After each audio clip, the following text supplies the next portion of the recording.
പറയാണ്ട് സഹിച്ചു പിടിച്ചിരിക്കുന്ന ഇവിടെ. സത്യം എന്റെ കൊച്ചെ ഇവനൊന്ന് ചത്ത് കിട്ടിയെങ്കിൽ സമാധാനം. അത്രയ്ക്ക് ഒരു മോനേ ഉള്ളൂ എന്റെ കൊച്ചെ, ഞാൻ അനുഭവിക്കാവുന്നതിന്റെ അങ്ങ് അറ്റായി.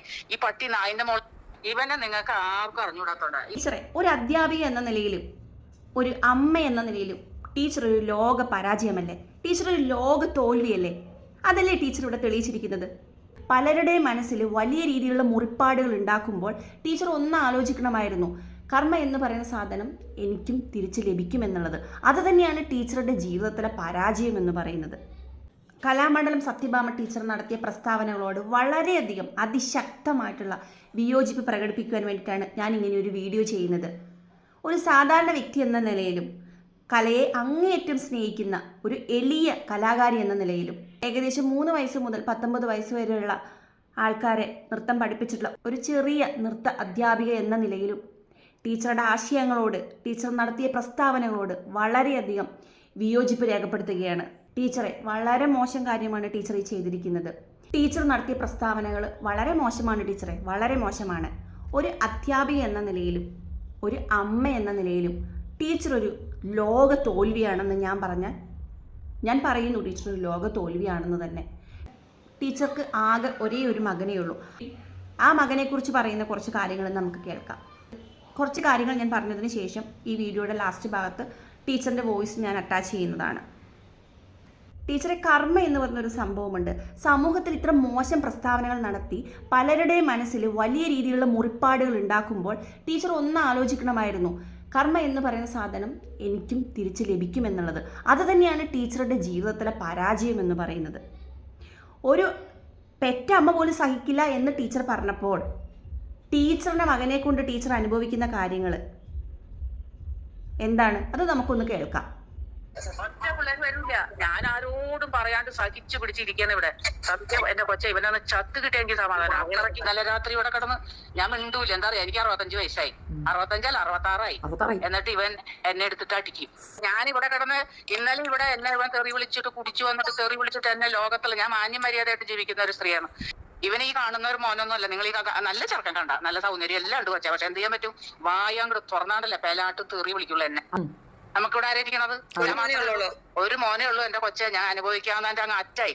ഈ പട്ടി നായിന്റെ മോൾ ഇവനെ നിങ്ങൾക്ക് ആർക്കും അറിഞ്ഞുകൂടാത്തോണ്ടാ. സ്വന്തം മകൻ മരിച്ചു പോകണമെന്ന് അതിയായി ആഗ്രഹിക്കുന്ന ഒരമ്മ, സ്വന്തം മകൻ്റെ ഉപദ്രവങ്ങൾ സഹിക്കാൻ പറ്റില്ല എന്ന് പറയുന്ന ഒരമ്മ, സ്വന്തം മകൻ തന്നെ തെറി വിളിക്കുന്നു എന്ന് പറയുന്ന ഒരമ്മ. ഇതിൽ നിന്ന് എന്താണ് നാം മനസ്സിലാക്കേണ്ടത്? ഇത്രയധികം വർഷങ്ങളോളം ഒരുപാട് കുട്ടികളെ പഠിപ്പിച്ച ഒരു അധ്യാപിക, ഒരുപാട് സ്റ്റേജുകൾ വിധികർത്താവായി പോയിട്ടുള്ള ഒരു അധ്യാപികയുടെ മനസ്സ് അത് വളരെ ദുഷിച്ചതാണ്. അതേപോലെ തന്നെ ജീവിതത്തിലും ഒരമ്മ എന്ന നിലയിലും ഒരു ദുഷ്ട മനസ്സുള്ള ഒരു സ്ത്രീയാണ് എന്ന കാര്യം ഈ ഓഡിയോയിൽ നിന്ന് വ്യക്തമാണ്. ടീച്ചറെ, ഒരു അധ്യാപിക എന്ന നിലയിലും ഒരു അമ്മ എന്ന നിലയിലും ടീച്ചർ ഒരു ലോക പരാജയമല്ലേ? ടീച്ചർ ഒരു ലോക തോൽവിയല്ലേ? അതല്ലേ ടീച്ചർ ഇവിടെ തെളിയിച്ചിരിക്കുന്നത്? സ്വന്തം മകൻ മരിച്ചു പോകണമെന്ന് ആഗ്രഹിക്കുന്ന ഒരമ്മ, ടീച്ചറെ പോലെ മാനസികാവസ്ഥയുള്ളവർക്ക് മാത്രമേ ഇങ്ങനെ ചിന്തിക്കാൻ സാധിക്കത്തുള്ളൂ. നൊന്തുപെറ്റ ഒരമ്മയ്ക്കും മക്കൾ എത്ര ദുഷ്ടരാണെന്നുണ്ടെങ്കിലും അവർ മരിച്ചു പോകണമെന്ന് ഒരിക്കലും മനസ്സുകൊണ്ട് ആഗ്രഹിക്കുകയില്ല. മാത്രമല്ല, അത് മറ്റുള്ളവരോട് പറയുകയുമില്ല.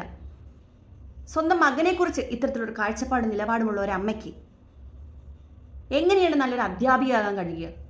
ടീച്ചർ പഠിപ്പിച്ചിട്ടുള്ള പിള്ളേരുടെയൊക്കെ ഒരവസ്ഥ എന്താണ്? ഇത്തരത്തിൽ ദുഷിച്ച ചിന്തയുള്ള ദുഷ്ട മനസ്സിന് ഉടമയായിട്ടുള്ള ഒരു സ്ത്രീയുടെ കീഴിൽ, ഒരു അധ്യാപികയുടെ കീഴിൽ നൃത്തം പഠിക്കേണ്ടി വന്നിട്ടുള്ള ആ കുട്ടികളുടെ അവസ്ഥ വളരെ കഷ്ടം. ആ കുട്ടികളോട് സഹതാപം തോന്നുകയാണ്. ടീച്ചറുടെ കീഴിൽ മുമ്പ് നൃത്തം അഭ്യസിച്ചിട്ടുള്ള വിദ്യാർത്ഥികൾ, ഇപ്പോൾ നൃത്തം അഭ്യസിച്ചുകൊണ്ടിരിക്കുന്ന വിദ്യാർത്ഥികൾ, ഇനി ഭാവിയിൽ നൃത്തം അഭ്യസിക്കാൻ പോകുന്ന വിദ്യാർത്ഥികൾ, സത്യം പറയട്ടെ, അവർ ശരിക്കും പറഞ്ഞാൽ ഹതഭാഗ്യരാണ്. ഇത്രയും ദുഷ്ട മനസ്സുള്ള, ഇത്രയും ദുഷിച്ച ചിന്തകളുള്ള ടീച്ചറുടെ കീഴിൽ നൃത്തം അഭ്യസിക്കേണ്ടി വരുന്ന ആ കുട്ടികളുടെ മാനസികാവസ്ഥ അതാണ് ഇവിടെ മനസ്സിലാക്കേണ്ടത്.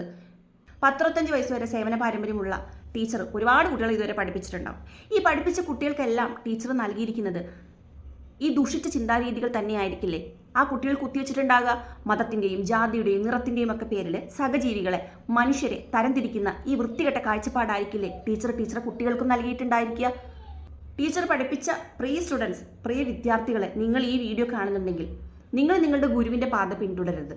ഒരിക്കലും നിങ്ങളുടെ ഗുരുവിൻ്റെ ആശയങ്ങൾ അത് ശരിയാണ് എന്ന് കരുതി നിങ്ങൾ ജീവിക്കുന്ന സമൂഹത്തിൽ നിങ്ങളുടെ സഹജീവികളോട് നിങ്ങൾ ഇത്തരത്തിലുള്ള മനോഭാവം വെച്ചു പുലർത്തരുത്. വളരെ നീചമാണത്, വളരെ മോശമാണത്.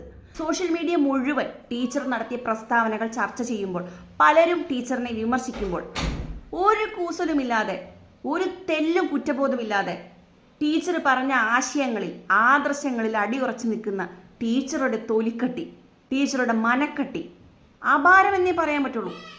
സമ്മതിച്ചിരിക്കുന്നു. കാലം മാറി, കാലഘട്ടം മാറി, ഒരുപാട് രീതിയിലുള്ള വികസനങ്ങൾ സമൂഹത്തിൽ വന്നു. ആൻഡ്രോയിഡ് കാലഘട്ടം 5G വരെ എത്തിക്കഴിഞ്ഞു. എന്നിട്ടും ജാതിയുടെ പേരിലും നിറത്തിൻ്റെ പേരിലും മതത്തിൻ്റെ പേരിലും മനുഷ്യനെ വേർതിരിച്ച് കാണുന്ന ഇത്തരം നീച ചിന്തകൾ വെച്ച് പുലർത്തുന്ന ടീച്ചറിനെ ഞാൻ നമിച്ചു. പൊന്നു ടീച്ചറെ, ടീച്ചറെ പോലെ ടീച്ചർ മാത്രമേ ഉണ്ടാകുകയുള്ളൂ. ഏതെങ്കിലുമൊക്കെ കറുത്ത കുട്ടികളെ ടീച്ചറുടെ കീഴിൽ നൃത്തം അഭ്യസിച്ചിട്ടുണ്ടെങ്കിൽ ഇന്ന് ആ കുട്ടികളുടെയൊക്കെ മാനസികാവസ്ഥ എന്തായിരിക്കും? ഒന്ന് ആലോചിച്ച് നോക്കിക്കേ ടീച്ചർ. അല്ല, ആലോചിക്കാൻ അതിന് സാമാന്യ ബുദ്ധിയും ബോധവും വിവരമൊക്കെ വേണമല്ലോ. കലാമണ്ഡലത്തിൽ പഠിച്ചു എന്ന് കരുതിയത് കൊണ്ടും 10-65 വയസ്സുണ്ട്, അത്രയും എക്സ്പീരിയൻസ് ഉണ്ടെന്ന് പറയുന്നതിലല്ലോ കാര്യമിരിക്കുന്നത്.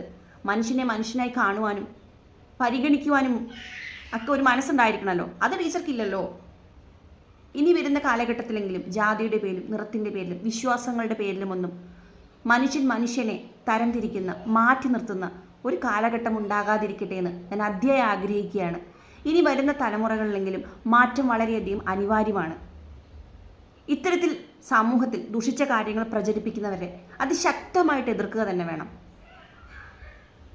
വളരെ ചിന്താശേഷിയുള്ള, ആൺപെൺ വ്യത്യാസമില്ലാതെ മനുഷ്യനെ മനുഷ്യനായി കാണുന്ന ഒരു പുതിയ തലമുറ ഇവിടെ ഉണ്ടായിരിക്കണം. മതത്തിൻ്റെ പേരിലും ജാതിയുടെ പേരിലും നിറത്തിൻ്റെ പേരിലുമുള്ള എല്ലാ അന്ധവിശ്വാസങ്ങളും അനാചാരങ്ങളും ഇവിടെ തകർക്കപ്പെടേണ്ടതാണ്. സമൂഹത്തിൽ ഇനിയെങ്കിലും വളർന്നു വരുന്ന പുതുതലമുറകളിൽ ഇത്തരത്തിലുള്ള ചിന്താഗതികൾ ഉണ്ടാകാൻ പാടില്ല. ഒറ്റ പിള്ളേർ വരില്ല. ഞാൻ ആരോടും പറയാണ്ട് സഹിച്ചു പിടിച്ചിരിക്കുന്ന ഇവിടെ. സത്യം എന്റെ കൊച്ച ഇവനൊന്ന് ചത്ത് കിട്ടിയെങ്കിൽ സമാധാനം. അത്രയ്ക്ക് നല്ല രാത്രി ഇവിടെ കിടന്ന് ഞാൻ മിണ്ടൂല. എന്താ പറയാ, എനിക്ക് 65 വയസ്സായി, 65 66 എന്നിട്ട് ഇവൻ എന്നെ എടുത്തിട്ട് അടിക്കും.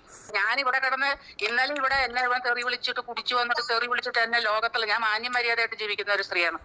ഇവൻ ഈ കാണുന്ന ഒരു മോനൊന്നും അല്ല. നിങ്ങൾ ഈ നല്ല ചെറുക്കൻ കണ്ട, നല്ല സൗന്ദര്യം എല്ലാം ഉണ്ട് കൊച്ചാ. പക്ഷെ എന്ത് ചെയ്യാൻ പറ്റും, വായങ്ങട് തുറന്നാണ്ടല്ലേ പേലാട്ട് തെറി വിളിക്കുള്ളൂ എന്നെ.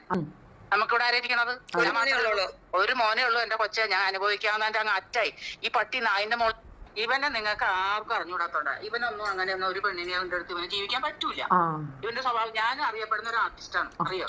ഞാൻ 10, 100, 200 പിള്ളേരെ പഠിപ്പിക്കുന്ന കലാമണ്ഡലം സത്യഭാമ എന്നാണ് എന്റെ പേര്. കൊച്ചെന്നെ അന്വേഷിച്ചോ, എന്റെ യൂട്യൂബ് സെർച്ച് ചെയ്തോ, അല്ലെങ്കിൽ എന്നെ ഈ പരിസരത്ത് വന്ന് അന്വേഷിക്കും. എന്നെ ഈ പോലീസുകാർ വിളിച്ച് ഞാൻ പറഞ്ഞു, നിങ്ങൾ എന്നെ വിളിക്കണ്ട, എന്നെ നിങ്ങൾ വിളിക്കണ്ട. ഞാനിവിടെ തീ തിന്നിരിക്കുന്ന ഒരു അമ്മയാണ്, അറിയോ. ഇവനെ കരുതി ഞാനിവിടെ കിടന്ന് ഇന്നലെ ഇവിടെ എന്നെ ഇവൻ തെറി വിളിച്ചിട്ട് കുടിച്ചു വന്നിട്ട് തെറി വിളിച്ചിട്ട് എന്നെ ലോകത്തിൽ ഞാൻ മാന്യം മര്യാദയായിട്ട് ജീവിക്കുന്ന ഒരു സ്ത്രീയാണ്. ഞാൻ എന്നെ കൊല്ലണം ഇവൻ. എല്ലാ സ്വത്തും പണങ്ങളും വീടെല്ലാം എന്റെ പറക്കാം. ഇവനെ ഞാൻ എന്തൊന്ന് കൊടുത്താലേ ഇവൻ ജീവിക്കുള്ളൂ. കഴിപ്പിക്കണം. എന്റെ പട്ടിയെല്ലാം കഴിപ്പിക്കും. ഞാൻ ജീവിച്ചിരിക്കുമ്പോൾ നടക്കൂല അവളെ. ഇനി ഒരു കെട്ടാ 2 കെട്ടി കൊടുക്കും നമ്മൾ സാധാരണ വീടുകളിൽ. ഇനി കെട്ടാ. ഞാൻ പറഞ്ഞ നീ കെട്ടും വേണ്ട, നീ. അപ്പൊ ഞാൻ എങ്ങനെ ജീവിക്കും, നീ എങ്ങനെ ജീവിച്ചാടാന്ന് പറഞ്ഞാൽ. തെണ്ടി നടന്ന് ജീവിക്കുന്നില്ല. എല്ലാ സൗഭാഗ്യങ്ങളും ഉണ്ട് കുട്ടി ഇവിടെ. എല്ലാ 2-2.25 കോടിയുടെ ഒരു വീട്, 3 നില വീട്, സിറ്റിയില്. നമ്മുടെ വീട്ടിൽ നിന്ന് നടക്കാനുള്ള ദൂരെയുള്ളൂ സ്റ്റാച്യൂലോട്ട്, സെക്രട്ടേറിയറ്റിലേക്ക്, അറിയോ. സുഖമായിട്ട് ജീവിക്കാൻ കഴിവുള്ള ഒരു കുട്ടി. പിന്നായിട്ട് നാട്ടുകാരും കണ്ണി കണ്ട പെണ്ണുങ്ങളും അല്ലെങ്കിൽ കുറെ ആണുങ്ങൾ, നല്ല പയ്യന്മാരൊന്നല്ല, കുറഞ്ഞത് 6 ടിക്കറ്റുകൾ, കുറെ കൂട്ടുകാരും. അതിൽ ഒരു പണിക്കും പോയില്ല. എത്രയോ എന്റെ ക്ലാസ്സിൽ ഞാൻ പഠിപ്പിക്കുന്ന ഒരുപാട് VIPsന്റെ ആൾക്കാരുടെ കുട്ടികൾ, അവരുടെയൊക്കെ കെയർ ഓഫിൽ പല സ്ഥലത്ത് ജോലിക്ക് കൊണ്ടാക്കിയിട്ട് ഒരു സ്ഥലത്ത് നിൽക്കൂല. 1 മാസം നിൽക്കും, അതിന് പോരും. എന്നുവെച്ചാൽ ഇവിടെ എല്ലാത്തിനും സൗഭാഗ്യങ്ങളും എല്ലാ ഭക്ഷണം, വണ്ടി. ഇവനെ കരുതിയിട്ട് ഞാൻ എന്റെ വണ്ടി വിറ്റു. അപ്പൊ ആലോചിച്ച് നോക്കിയ ഹോണ്ട സിറ്റി ഞാൻ വിറ്റ്. ദേഷ്യം വരും വണ്ടിയിൽ എടുത്തിട്ട് ഇടിക്കും. എനിക്കിപ്പോ എന്ത് വണ്ടി മേടിക്കാൻ ഇടയിൽ കാശുണ്ട്. എന്നാൽ ഈ കുട്ടി അത് മനസ്സിലാക്കണില്ല കേട്ടോ. ആള് ശരിക്കും പറഞ്ഞ ശുദ്ധനാണ്.